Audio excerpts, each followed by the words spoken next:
Okay, so today I want to walk through how to hide messages on your Instagram without actually deleting those messages.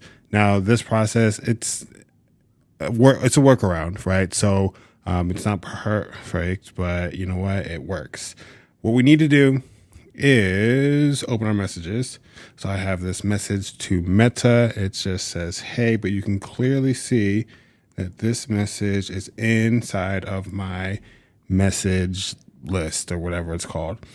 If I want to hide this thread completely, all I would do is open it up, hit the view profile, and then in view profile, we would hit those three dots and select restrict. Now, Meta is restricted. Now, this is what it's going to do. It's going to take this thread and it's going to hide it.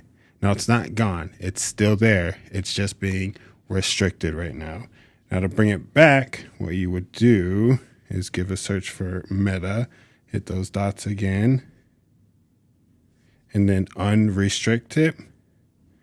Go home, and that message is back in our thread. So pretty easy there, guys. I hope it helps. If it does, like the video, subscribe to the channel. Thank you so much, and I'll see you next time.